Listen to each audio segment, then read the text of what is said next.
Hello students, कैसे हैं आप सभी। This is R P Verma. I welcome you all in my mother India law classes Sriganganagar. Students, आप में से जो एलएलबी फाइनल ईयर के स्टूडेंट हैं, एमजीएसयू बीकानेर के, मैंने लगभग सभी पेपर्स का सिलेबस जो है वो अपलोड किया है। आज हम बात करेंगे arbitration, conciliation and alternative dispute resolution system की। हमारा 7th पेपर है ये फाइनल ईयर में। और अगर हम सिलेबस के अकॉर्डिंग बात करें तो आपके पास 5 यूनिट्स हैं। लॉन्ग क्वेश्चंस में एक एक क्वेश्चंस आपको एक यूनिट में, हर यूनिट में से एक क्वेश्चन आपको मिलेगा। 2 मार्क्स के 2 क्वेश्चंस जो है वो आपको हर यूनिट में से मिलेंगे। 7 मार्क्स के भी क्वेश्चंस जो है वो कम से कम एक क्वेश्चन आपको एक यूनिट में से मिलेगा। अब बात करते हैं बच्चों हम सब्जेक्ट के।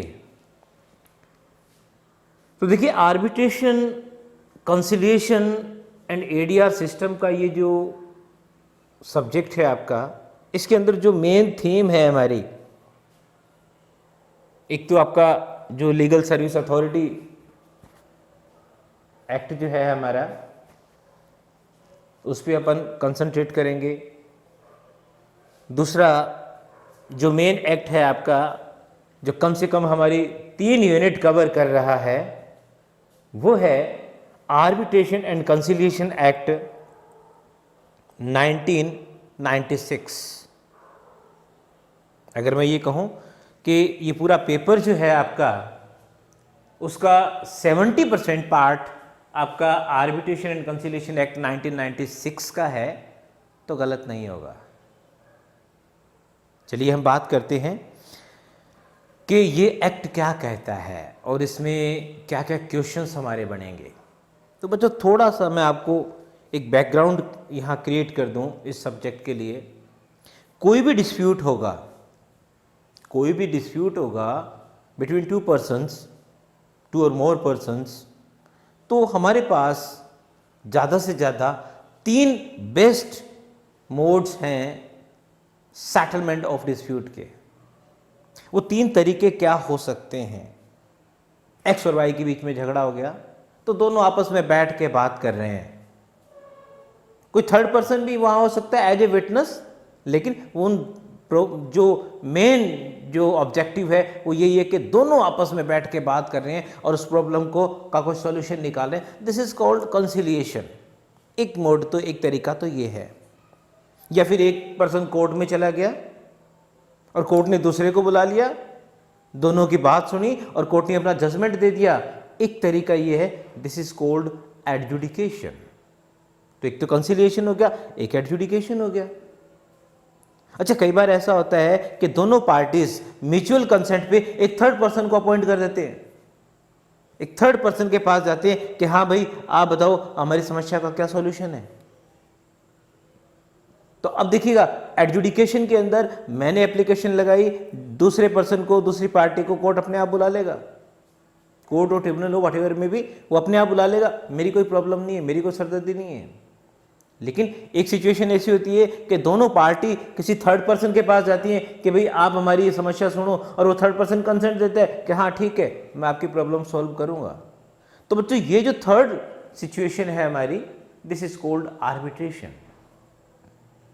तो हमारे पास 3 बड़े बड़े मोड्स हैं, कंसिलिएशन, एडजुडिकेशन एंड आर्बिट्रेशन।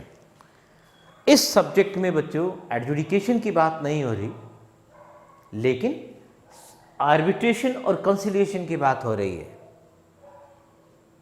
1985 में यूएनओ की जो ऑर्गेनाइजेशन है, यूएनओ का जो कमीशन है, जिसका नाम है United Nations commission on international trade law, 1985 में इसकी एक मीटिंग हुई और उस मीटिंग में ये डिसाइड किया गया कि जो यूएनओ के मेंबर्स हैं उन सभी कंट्रीज़ में, उन सभी स्टेट्स में एक ऐसा लॉ अप्लाई किया जाए जो इंटरनेशनल आर्बिट्रेशन की बात करें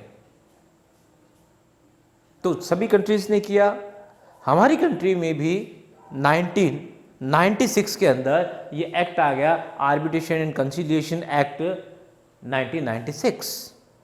25 जनवरी 1996 को ये एग्जीक्यूट हो गया था। अब इस एक्ट का जो मेन पर्पस था वो ये था कि डोमेस्टिक आर्बिट्रेशन के अलावा इंटरनेशनल आर्बिट्रेशन जो है उसकी कंसेप्ट को भी इसमें एंटर किया गया, इंटरनेशनल आर्बिट्रेशन को भी फॉलो किया गया। यहाँ पे हम देखेंगे कि जो सेकंड पार्ट है एक्ट का, जिसमें न्यूयॉर्क कन्वेंशन है, जिनेवा कन्वेंशन है, वो इस एक्ट में मौजूद है। इससे पहले जो 1940 का आर्बिट्रेशन एक्ट था उसके अंदर ये सिस्टम नहीं था। तो बच्चों, ये आपका जो आर्बिट्रेशन एंड कंसिलिएशन एक्ट 1996 है, देयर आर 4 पार्ट्स। पहले पार्ट में हम बात करते हैं डोमेस्टिक आर्बिट्रेशन की, दूसरे पार्ट में हम बात करते हैं इंटरनेशनल आर्बिट्रेशन की, और तीसरे पार्ट में हम बात करते हैं कंसिलिएशन की। फोर्थ पार्ट जो है वो कुछ सप्लीमेंट्री प्रोविजंस का है। तो इस तरह से ये एक्ट जो है वो हमारा 4 पार्ट्स में डिवाइड है। देयर आर 7 शेड्यूल्स, पीछे शेड्यूल्स भी दी हुई हैं। तो चलिए हम बात करते हैं यूनिट वाइज के यूनिट के अंदर कौन कौन से आपके टॉपिक्स हैं और कौन कौन से आपके क्वेश्चंस क्रिएट होंगे। तो देखिए बच्चों, जो यूनिट फर्स्ट है उसके अंदर देयर आर 3 टॉपिक्स, 3 टॉपिक हैं आपके। पहला है आर्बिट्रेशन का, आर्बिट्रेशन एग्रीमेंट का, दूसरा है आर्बिट्रल ट्रिब्यूनल का, और तीसरा है आर्बिट्रल प्रोसीडिंग्स का। तो ये देखिएगा, जो फर्स्ट पार्ट है हमारा आर्बिट्रेशन एग्रीमेंट का, यहाँ हमारे 2 क्वेश्चन क्रिएट होते हैं। एक तो आर्बिट्रेशन का मतलब क्या है और आर्बिट्रेशन के डिफरेंट टाइप्स क्या है। आपको पता है आर्बिट्रेशन जो है उसकी डेफिनेशंस जो है वो सेक्शन 2 के अंदर दी हुई है आपकी। और आर्बिट्रेशन का मतलब ये है कि किसी थर्ड पर्सन को हमने एक एज ए जज ट्रीट किया है नहीं वो कोर्ट, ना तो वो कोर्ट है ना कोई जज है, हमने उसे एज ए जज ट्रीट किया है, अपना मैटर उसको हैंड ओवर किया है, और वो उस मैटर को एक हियरिंग की तरह on the basis of principle of natural justice वो उसको हियरिंग की तरह उसको मैटर को सॉर्ट आउट करेगा और कहीं हमें एक जजमेंट क्रिएट करेगा हमारे लिए, दैट इज कॉल्ड अवार्ड। तो एक आपका आर्बिट्रेशन की डेफिनेशन यहाँ पे अपने को समझानी है, उसके एलिमेंट्स अपने को समझाने हैं। एलिमेंट्स का मतलब भी आर्बिट्रेशन कहाँ होगा, कोई डिस्प्यूट हो, कम से कम 2 लोग हों, है ना, कमर्शियल ट्रांजैक्शन हो, सिविल नेचर का हो, और उसके बाद में आर्बिट्रेटर हो, फिर वो जो अवार्ड क्रिएट करेगा वो। तो इस तरह से एलिमेंट्स आपका एक क्वेश्चन यहाँ आपको तैयार करना है। इसी के अंदर आपके टाइप्स आ जाएंगे, भाई डोमेस्टिक या पर्सनल आर्बिट्रेशन है, फिर उसके बाद में स्टैट्यूटरी आर्बिट्रेशन है। ये जो एक्ट है, इस एक्ट में गवर्नमेंट ने ही ट्रिब्यूनल्स बनाए हुए हैं जो आप सीधा उनमें भी जा सकते हो। तो आपका डोमेस्टिक या पर्सनल आर्बिट्रेशन आ गया, अपन खुद किसी को डिसाइड करने हैं। दूसरा स्टैट्यूटरी आर्बिट्रेशन आ गया। तीसरा आपका इंटरनेशनल आर्बिट्रेशन आ गया, जब अपन विदेश मतलब किसी दूसरी कंट्री, किसी दूसरी जगह पे कोई आर्बिट्रेशन क्रिएट हो रहा है और उसको हम यहाँ एग्जीक्यूट करवाना चाहते हैं। इसी तरह से फिर आपका इंस्टीट्यूशनल आर्बिट्रेशन आ गया। तो इस तरह से डिफरेंट टाइप्स हैं आपके आर्बिट्रेशन की। और यहीं पे आपका एक क्वेश्चन बनता है आर्बिट्रेशन एग्रीमेंट का भी। अगर हम आर्बिट्रेटर अपॉइंट कर रहे हैं, आर्बिट्रेटर के पास जा रहे हैं, तो ज़रूरी है हमारे पार्टीज के बीच में एक आर्बिट्रेशन एग्रीमेंट हो, that must be in writing. अब ये चाहे at the time of parent act हो, at the time of parent agreement हो, तो भी पॉसिबल है। जैसे मान लीजिए पार्टनरशिप में कोई बिजनेस स्टार्ट कर रहे हैं और इन फ्यूचर हो सकता है कि कोई डिस्प्यूट अराइज हो जाए, तो वन ऑफ द क्लॉज में be that in case of any dispute the matter shall be refer to arbitration. तो at the time of parent agreement भी हम डिसाइड कर सकते हैं कि हमें आर्बिट्रेशन में जाना है। और अगर मान लीजिए उस टाइम हमने नहीं किया, तो at the time of arising of the dispute, eight the time of dispute भी हम आर्बिट्रेशन की बात कर सकते हैं। तो ऐसी सिचुएशन में हमें एक आर्बिट्रेशन एग्रीमेंट लिखना पड़ेगा। तो जो आपका फर्स्ट टॉपिक है आर्बिट्रेशन एग्रीमेंट का, यहाँ पे एक तो आपको डेफिनेशन प्लस टाइप्स का क्वेश्चन करना है, और दूसरा क्वेश्चन है आपका आर्बिट्रेशन एग्रीमेंट का और उसके क्या क्या कंटेंट्स, क्या क्या कंडीशंस हैं, ये आपको करना है। उसके बाद में जो सेकंड पॉइंट है बच्चों आर्बिट्रल ट्रिब्यूनल का, तो देखिएगा आर्बिट्रेशन एग्रीमेंट में मैंने आपको बताया सेक्शन 7 to 9 है, और आर्बिट्रल ट्रिब्यूनल जो है वो सेक्शन 10 to 17 है। एक अच्छी बात आप लोगों को ये बताऊं कि अगर आप लोगों के पास बियर एक्ट अवेलेबल हो तो सेक्शन वाइज पढ़िएगा, बहुत ईजी रहेगा। जनरली क्या होता है कि एलएलबी फाइनल ईयर के बच्चे सिर्फ यही मानते हैं कि भाई एविडेंस सीपीसी सीआरपीसी कर ली तो इसका मतलब हमारी एलएलबी होगी। तो ऐसे बच्चों को जो है वो बहुत जोर का झटका लगता है जब वो आर्बिट्रेशन तक पहुंचते हैं। तो आप याद रखिएगा भाई, जहर चाहे आप एक गिलास भर के पिएं या एक बूंद, उसका असर एक जैसा होता है। तो सारे सब्जेक्ट्स जो हैं वो इक्वल स्टैंडर्ड्स के हैं, जोर सभी में आएगा, पढ़ने सभी पढ़ेंगे। तो यहाँ पे सेकंड पार्ट है इसी का आपका आर्बिट्रल ट्रिब्यूनल का सेक्शन 10 to 17। अब यहाँ जब अपन आर्बिट्रल ट्रिब्यूनल की बात करते हैं बच्चों, तो यहाँ पे जो हमारे मेन क्वेश्चंस हैं वो है आर्बिट्रेटर का, कि आर्बिट्रेटर को हम कैसे अपॉइंट करेंगे, आर्बिट्रेटर की क्या कोई क्वालिफिकेशन हो सकती है, आर्बिट्रेटर की क्या कोई नेशनलिटी हो सकती है, किसी मामले में कितने आर्बिट्रेटर होने चाहिए। तो वो सारी की सारी बातें आपको सेक्शन 10 और 11 में मिलेगी। अब आर्बिट्रेटर है, क्या हम उसको बाद में चैलेंज भी कर सकते हैं, क्या कोई ऐसे ग्राउंड भी है क्या, तो वो आपको सेक्शन 12 से 15 में मिल जाएंगे। और जो आपका आर्बिट्रल ट्रिब्यूनल है उसका ज्यूरिसडिक्शन क्या है, भाई हमने कोई मैटर दे दिया आर्बिट्रेशन के अंदर, तो क्या अब उसका ज्यूरिसडिक्शन क्रिएट हो गया, क्या उसकी पावर होगी कि वो हमारे लिए एक फैसला तैयार करे। तो ये सारे के सारे पॉइंट्स आपके सेकंड पॉइंट में आ जाएंगे, सेकंड एलिमेंट में आ जाएंगे आर्बिट्रल ट्रिब्यूनल के। तो सेकंड जो हमारा पार्ट है यूनिट फर्स्ट का आर्बिट्रल ट्रिब्यूनल का, यहाँ पे अगर देखा जाए तो आर्बिट्रेटर पे एक अच्छा क्वेश्चन आपको मिल सकता है। फिर उसके बाद में आर्बिट्रल प्रोसीडिंग्स हैं। भाई आर्बिट्रल प्रोसीडिंग्स देखिएगा सेक्शन 18 to 27 है, सेक्शन 21 यहाँ बहुत इंपॉर्टेंट है। भाई आर्बिट्रल प्रोसीडिंग स्टार्ट कब मानी जाएगी, भाई मेरे को आर्बिट्रेशन में जाना है, दूसरी पार्टी भी जो है वो म्यूचुअल कंसेंट पे जाएंगे हम, ऐसे तो जाएंगे नहीं, यानी कि दूसरी पार्टी को भी पता है कि हम आर्बिट्रेशन में ये मैटर लेके जाएंगे, लेकिन मैं अब आर्बिट्रेशन में गया हूँ और आर्बिट्रेटर ने जो है वो जो रेस्पोंडेंट है दूसरी पार्टी है उसको एक नोटिस भेज दिया, तो जैसे उसको नोटिस मिल गया रेस्पोंडेंट को, उसी दिन से आर्बिट्रल प्रोसीडिंग हमारी स्टार्ट मान ली जाएगी। क्या लैंग्वेज होगी, कब सिटिंग होगी, किस किस डेट को बुलाया जाएगा, क्या टर्म्स एंड कंडीशंस हैं, वो सारी की सारी आपकी 18 to 27। तो जो फर्स्ट यूनिट है उसके अंदर हमारे पास 3 चैप्टर है, आर्बिट्रेशन एग्रीमेंट का, आर्बिट्रल ट्रिब्यूनल का और आर्बिट्रल प्रोसीडिंग्स का। अब अगर हम यहाँ लॉन्ग क्वेश्चन की बात करें तो मेरे हिसाब से आर्बिट्रेशन एग्रीमेंट और आर्बिट्रेशन के जो टाइप्स हैं, 2 बड़े क्वेश्चन आपके यहाँ बनते हैं, और तीसरा आपका जो आर्बिट्रेटर की अपॉइंटमेंट है और उसको हम चैलेंज कैसे कर सकते हैं, तो आपके फर्स्ट यूनिट में 3 अच्छे क्वेश्चन बनते हैं।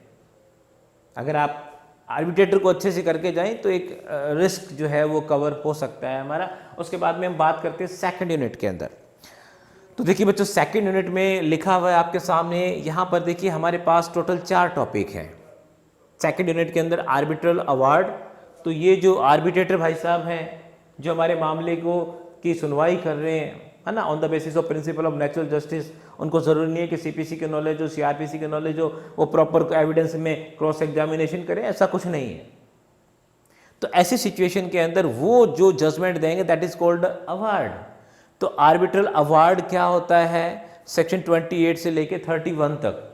उसके बाद में क्या उस आर्बिट्रल अवार्ड को हम सेट असाइड करवा सकते हैं, क्या हम उसको खारिज करवा सकते हैं, कैंसिल करवा सकते हैं, सेक्शन 34। फिर अगर मान लीजिए हमने कैंसिल नहीं करवाया और उसे एग्जीक्यूट करवाना है तो 35, 36 के अंदर उसके एग्जीक्यूशन की बात हो रही है। यहाँ पे अपने को ये बात ध्यान रखनी है कि एक आर्बिट्रल अवार्ड जो है उसको बिल्कुल उसी तरह से एग्जीक्यूट करवाया जाएगा जैसे सीपीसी के अंदर जो कोर्ट डिक्री पास कर रहा है। तो according to the provisions of the civil procedure code, जिस तरह से एक डिक्री को एग्जीक्यूट करवाया जा रहा है उसी तरह से यहाँ अवार्ड को भी एग्जीक्यूट करवाया जाएगा। इसी तरह से अपील का प्रोविजन है। अब देखिए, मैंने अभी बताया कि जैसे डिक्री को हम एग्जीक्यूट करवाएं तो डिक्री, मान लीजिए डिस्ट्रिक्ट कोर्ट है हमारा और डिस्ट्रिक्ट कोर्ट ने अगर डिक्री क्रिएट की है तो उसकी अपील कहाँ होगी, हाई कोर्ट में होगी, और हाई कोर्ट से फिर ऊपर अपील कहाँ होगी, सुप्रीम कोर्ट में होगी। तो 2 अपील होगी। यही बात आपके यहाँ पे बताई हुई है कि फर्स्ट अपील तो आप कर सकते हो क्योंकि एग्जीक्यूट जो है वो आपका डिस्ट्रिक्ट कोर्ट करवा रहा है, और अगर मान लीजिए सेटासाइड करवाना है, उसको खारिज करवाना है, तो भी हमें डिस्ट्रिक्ट कोर्ट में ही जाना पड़ेगा। अब डिस्ट्रिक्ट कोर्ट के जजमेंट के अगेंस्ट आप कहाँ जा सकते हो, हाई कोर्ट में। तो फर्स्ट अपील आपकी हाई कोर्ट हो गई। उसके बाद में second appeal obviously supreme court होगी, लेकिन यहाँ पे सेकंड अपील की बात ये आपका एक्ट नहीं करता। फिर भी हम सुप्रीम कोर्ट में अपील कर सकते हैं। अगर सुप्रीम कोर्ट हमें स्पेशल लीव दे दे तो आर्टिकल 136 में जो सुप्रीम कोर्ट की पावर्स है उसके अकॉर्डिंग तो फिर भी हम जा सकते हैं, अदरवाइज एक्ट आपके सेकंड अपील की बात नहीं करता। तो यहाँ पर आप देखिएगा सेकंड यूनिट के अंदर there are 4 topics, arbitral awards, setting aside, enforcement and appeal. तो यहाँ पर अगर मैं आपको बताऊं कि 2 बड़े क्वेश्चन, आर्बिट्रल अवार्ड जो है, एक अवार्ड में क्या कंटेंट्स होते हैं, अवार्ड की क्या कंडीशंस है, भाई जो हमारा सब्जेक्ट मैटर है उससे रिलेटेड अवार्ड होना चाहिए, हमने जो क्लेम नहीं किया उसका अवार्ड हमें मिल रहा है, उसका क्या फ़ायदा। तो वो सारी की सारी बातें आपके सेक्शन 28 से 31 के अंदर आ जाएगी। और सेटिंग असाइड 34 में, भाई हमने इधर आर्बिट्रेटर को हमने चैलेंज कर दिया, तो अब अगर आर्बिट्रेटर को हमने चैलेंज कर दिया आर्बिट्रेशन अवार्ड से पहले तो कोई प्रॉब्लम नहीं है, पर उसने आर्बिट्रेशन अवार्ड दे दिया, अब हम उसको चैलेंज कर रहे हैं, तो ऑब्वियसली हम क्या चाहते हैं कि उसने जो अवार्ड दिया उसको हम खारिज करवा दें, सेट असाइड करवा दें। तो यहाँ पर हमारे ये 2 बड़े क्वेश्चन बनते हैं, आर्बिट्रल अवार्ड का और किस तरह से हम आर्बिट्रेशन अवार्ड को सेट असाइड करवाएं। ये 2 बड़े आपके क्वेश्चन है। एनफोर्समेंट और अपील पे कोई बहुत बड़ा ज़्यादा मैटर हमारे पास नहीं है। तो यहाँ पर अगर हम इन दोनों क्वेश्चंस को तैयार कर लें तो रिस्क फैक्टर हमारा कम है। फिर हम बात करते हैं बच्चों थर्ड यूनिट की। थर्ड यूनिट के अंदर 2 पार्ट हैं, एक तो फॉरेन अवार्ड की बात हो रही है और दूसरा कंसिलिएशन की बात हो रही है। अब फॉरेन अवार्ड में जो है, अगर आपने एग्ज़ाम से पहले इसको ढंग से पढ़ लिया है फिर तो ठीक है। अगर आप सोचें कि एग्ज़ाम से एक दिन पहले पढ़ के हम इसको चले जाएं तो फिर थोड़ी सी मुश्किल है। बस इतना मैं आपको यहाँ पे सिलेबस में सिर्फ इतना सा बता सकता हूँ कि हमारे पास जो सेक्शन 49 है वो एनफोर्समेंट ऑफ न्यूयॉर्क कन्वेंशन की बात कर रहा है, और सेक्शन 58 जो है वो एनफोर्समेंट ऑफ जिनेवा कन्वेंशन की बात कर रहा है। सिर्फ आपको यहाँ पे इतनी सी बात समझ में आ सकती है कि अगर 2 लोगों के बीच में डिस्प्यूट है और उन दोनों में से एक नॉन इंडियन है, मतलब किसी दूसरी स्टेट का है, किसी दूसरी कंट्री का है, और हमारे बीच में एक लीगल रिलेशनशिप है, चाहे कॉन्ट्रेक्चुअल हो या चाहे नॉट कॉन्ट्रेक्चुअल हो, उससे कोई फ़र्क नहीं पड़ेगा। अगर कोई लीगल रिलेशन के बेस पर हम कोई ट्रांजैक्शन कर रहे हैं और एक पर्सन जो है, चाहे वो कोई कंपनी हो, कोई आर्टिफिशियल पर्सन हो, इवन कोई स्टेट की गवर्नमेंट हो, किसी दूसरी कंट्री की गवर्नमेंट हो, एक उनमें से जो है पार्टी अगर फॉरेन की है तो फिर ऐसी सिचुएशन में जो अवार्ड होगा वो एक इंटरनेशनल या फॉरेन अवार्ड होगा। तो यहाँ पर 2 गाइडलाइंस है हमारे पास में, 2 सेट पैटर्न्स हैं, एक आपका जिनेवा कन्वेंशन है, दूसरा आपका न्यूयॉर्क कन्वेंशन है। अब मान लीजिए कि 2 इंडियंस हैं और वो अमेरिका में उनके बीच में कोई कमर्शियल डिस्प्यूट हुआ है और अमेरिका की कोर्ट ने इंडियन लॉ अप्लाई करके और वहाँ पे आर्बिट्रेशन की है, वहाँ पे कोई आर्बिट्रेटर इंस्टीट्यूशन है या कोई भी आर्बिट्रेटर है अमेरिका में, वहाँ पे 2 इंडियंस के बीच में अगर आर्बिट्रेशन क्रिएट हुआ है तो भला ही वो अमेरिका में हुआ है, पर इंडियन आर्बिट्रेशन के अकॉर्डिंग हुआ है तो वो डोमेस्टिक आर्बिट्रेशन माना जाएगा। लेकिन यहाँ इंडिया में अगर 2 लोग हैं, इंडिया में अगर 2 लोग हैं और उनमें से एक नॉन इंडियन है, भले ही आप यहाँ पे इंडिया की धरती पे आर्बिट्रेशन कर रहे हैं, लेकिन फिर भी वो आपका एक फॉरेन अवार्ड माना जाएगा। तो ये थोड़ा सा ध्यान रखिएगा बच्चों। इसी के अंदर हमारे पास कंसिलिएशन का पार्ट है। तो कंसिलिएशन के अंदर देखिए 3 छोटे छोटे टॉपिक है हमारे पास, appointment of conciliators, settlement agreement and termination of conciliation proceeding. तो मैंने अभी आपको शुरू में बताया था कि अगर 2 लोग आपस में बैठ के बातचीत कर रहे हैं, नेगोशिएशन कर रहे हैं, even a third person is there, लेकिन उसकी जो प्रेजेंस होती है वो एज ए विटनेस होती है। आर्बिट्रेटर जो होता है ना वो एज ए विटनेस नहीं होता, आपने अपनी मर्जी से उसको चूज़ किया है, लेकिन एक बार अगर उन्होंने अपना काम शुरू कर दिया तो फिर वो एक जज की तरह काम करेंगे। लेकिन कंसिलिएशन प्रोसीडिंग के अंदर जो थर्ड पर्सन होता है वो एज ए विटनेस होता है, वो आपकी बात पे ही मोहर लगाएगा, जो दोनों पार्टीज है उनकी बात पे। तो कंसिलिएटर का क्या रोल है, किस मामले में कंसिलिएशन हो सकता है, उनके बीच में किस तरह से वो सेटलमेंट करवाएगा। तो देखिएगा सेक्शन 63 से 71 तक अपॉइंटमेंट ऑफ कंसिलिएटर्स ये सारा आ जाएगा। फिर सेटलमेंट एग्रीमेंट का, तो कंसिलिएशन में अगर हम बात करें तो हमारे पास जो conciliation proceeding plus appointment of conciliator है उस पर एक अच्छा क्वेश्चन आपका बन सकता है। तो आप कंसिलिएशन पे एक अच्छा सा क्वेश्चन तैयार कर लीजिएगा कि कंसिलिएटर को अपन किस तरह से अपॉइंट कर सकते हैं, जो कंसिलिएशन प्रोसीडिंग है वो किस तरह से एग्जीक्यूट होंगी, वो सारी बातें आपके यहाँ पे। और ये ध्यान रखिएगा यहाँ पे जो है वो फिर भी कहीं ना कहीं अपील का प्रोविजन है। कंसिलिएशन में ऐसा कुछ नहीं है, क्योंकि यहाँ पे जो अवार्ड क्रिएट होगा, जो जजमेंट आएगा, वो on the basis of mutual consent of the parties आएगा। तो ये हमारे पास 3 यूनिट है। अब हम बात करेंगे 4th यूनिट की। अब देखिएगा, जो हमारी 4th यूनिट है, इसमें जो मेन फोकस रहेगा वो ADR पे रहेगा, अल्टरनेट डिस्प्यूट रेजोल्यूशन सिस्टम पे। 4th यूनिट के अंदर एक पर्टिकुलर एक्ट की हम बात करेंगे, the legal service authorities act 1987। अब ये जो आपका लीगल सर्विस अथॉरिटी एक्ट 1987 का है, इसके अंदर हमारे पास बेसिक 3 लॉन्ग क्वेश्चन हैं। 4th यूनिट की बात कर रहे हैं हम। तो 4th यूनिट के अंदर जो हमारे 3 लॉन्ग क्वेश्चन है नेशनल लीगल सर्विस अथॉरिटी पे, section 3A 4th and 5th, फिर उसके बाद में स्टेट लीगल सर्विस अथॉरिटी का एक क्वेश्चन है हमारे पास, फिर डिस्ट्रिक्ट लीगल सर्विस अथॉरिटी का एक क्वेश्चन है हमारे पास। ये सारे लॉन्ग क्वेश्चंस हैं। अब इनमें क्या पूछेंगे, चाहे वो नेशनल वाला पूछ लें, चाहे वो स्टेट वाला पूछ लें, चाहे वो डिस्ट्रिक्ट वाला पूछ लें, इनमें जो मेन थीम रहेगी वो क्या है कि इनमें कंपोजिशन क्या है, मतलब इनकी जो ऑफिसर्स हैं वो क्या है, उनकी क्वालिफिकेशंस क्या हैं, कितने मेंबर होंगे, कितनी उनकी टर्म होगी, ठीक है, और उनके फंक्शंस क्या हैं, उनकी ड्यूटीज़ क्या हैं।